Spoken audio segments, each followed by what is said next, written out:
Ha! Skyrim will never bow to the Thalmor. Unlike your Imperial friends here. You're lucky I respect the Greybeard's counsel, Galmar. Legate, we represent the Emperor here. Sorry, sir. It won't happen again. Now that that's settled, may we proceed? I have something to say first. Here we go. The only reason I agreed to attend this council was to deal with the Dragon Menace. There's nothing else to talk about. Unless the Empire is finally ready to renounce its unjust claim to rule over the free people of Skyrim. I knew he wouldn't be able to resist. A temporary truce to allow the Dragonborn here to deal with the dragons, nothing more. I consider even talking to the Empire a generous gesture. Are you done? Did you just come here to make speeches, or can we get down to business? Yes, let's get this over with. Are we ready to proceed? Jarl Ulfric, General Tullius, this council is unprecedented. We are gathered here at the Dragonborn's request. I ask that you all respect the spirit of High Hrothgar, and do your best to begin the process of achieving a lasting peace in Skyrim. Who would like to open the negotiations? Yes, let's get down to it. We want control of Markarth. That's our price for agreeing to a truce. So that's why you're here, Ulfric? You dare to insult the Greybeards by using this council to advance your own position? Jarl Elisif. General, this is outrageous. You can't be taking this demand seriously. I thought we were here to discuss a truce. Elisif, I said I'd handle it. Ulfric, you can't seriously expect us to give up Markarth at the negotiating table. You hope to gain in council what you've been unable to take in battle, is that it? I'm sure Jarl Ulfric does not expect something for nothing.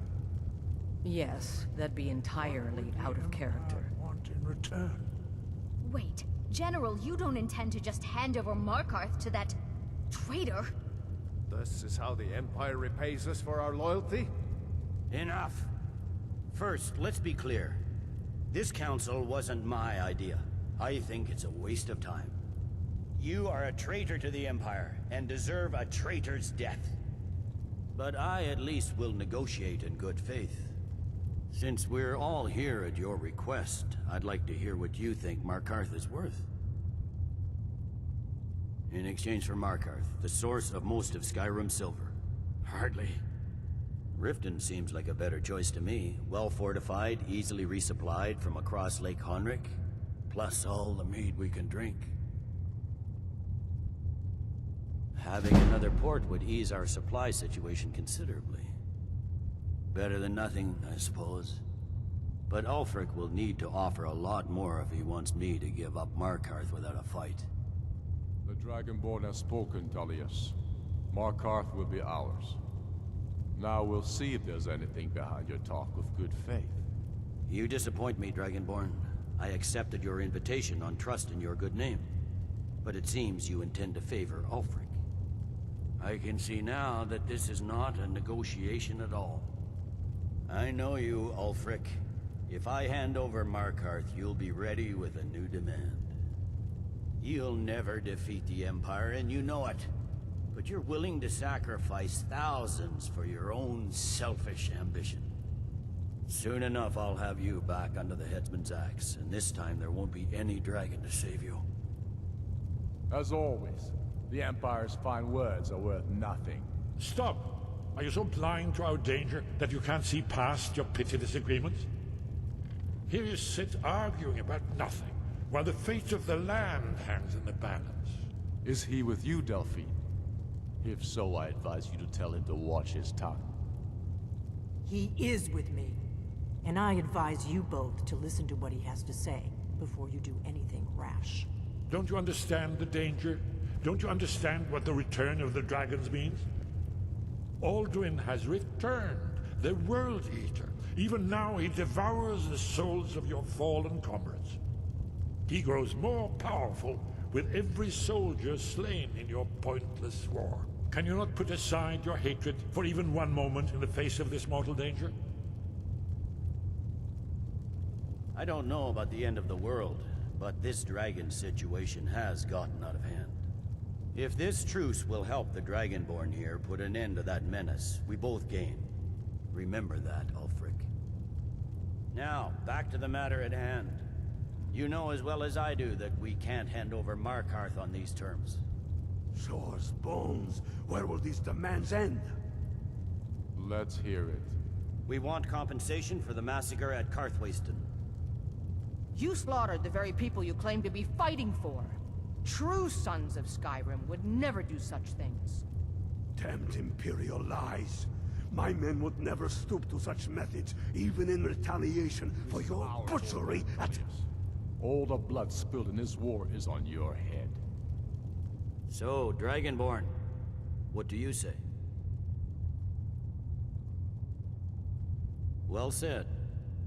For once you'll actually pay for your crimes.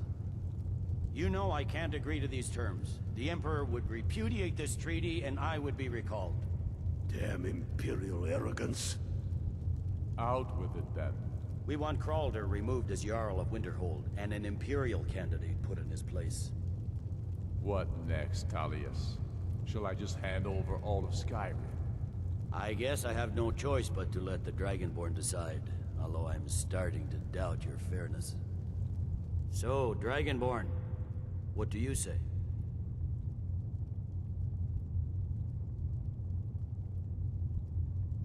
I knew I could count on you. I suppose that's the fairest deal we're likely to get. It seems we may have an agreement. Jarl Ulfric, General Tullius, these are the terms currently on the table. Markarth will be handed over to Ulfric's forces, Jarl Igmund will step down, and Thongvor Silverblood will become the Jarl of Markarth.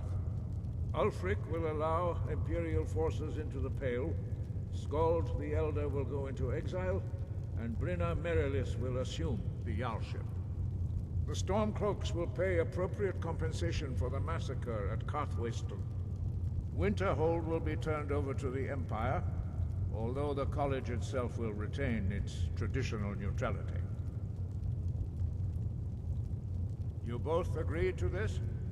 The Sons of Skyrim will live up to their agreements, as long as the Imperials hold to theirs. What about you, Elisif? Are these terms to your liking? Speak up! I'm sure General Tullius is waiting to do your bidding. I have nothing to say to that murderer. General, you've proven yourself a good friend to Skyrim. I continue to trust that you will do your utmost to safeguard our interests. Thank you, Jarl Elisif. I appreciate your loyalty. The Empire can live with these terms, yes, for a temporary truce, until the dragon menace is dealt with. After that, Ulfric, there will be a reckoning. Count on it. Come on, Delmar. We have a lot of work to do. Giving up Markarth is a heavy price for this truce, Dragonborn. I hope it was worth it. Jarl Balgruuf, I assume you are familiar with the Dragonborn's plan? Yes, I'm ready to do my part. Just say the word, and my men will help you spring this trap. But the difficulty remains how to lure a dragon to Dragon's Reach at all. Well, that's an excellent question. You haven't overlooked that little detail, have you? Ah, I believe I can be of help here. I anticipated the problem. While you were arranging this meeting, I was busy in the library of Skyhaven Temp, an unguessed trove of lost lore. But the important thing is that the Blades recorded many of the names of dragons they slew.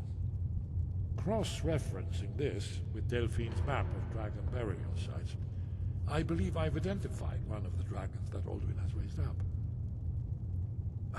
Don't you see? The names of dragons are always 3 words of power, shouts.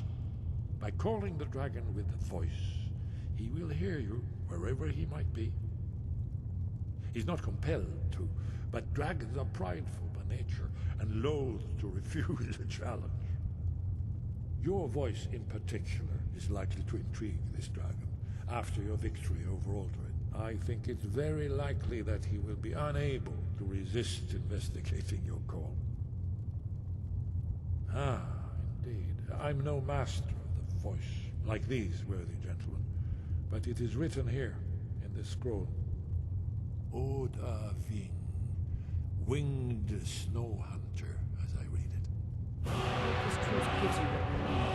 It won't last. There's one more thing. We know about him. That's fine. We needed his help. Now we don't. And it's long past time for him to pay for his crimes. And he's not just any dragon. He was the right hand of Alduin. He committed atrocities so infamous they are still remembered thousands of years later. He needs to die. He deserves to die. And it falls to you to kill him. Until he's dead. Well, I'm sorry, but we would dishonor our oaths as blades if we continue to help you.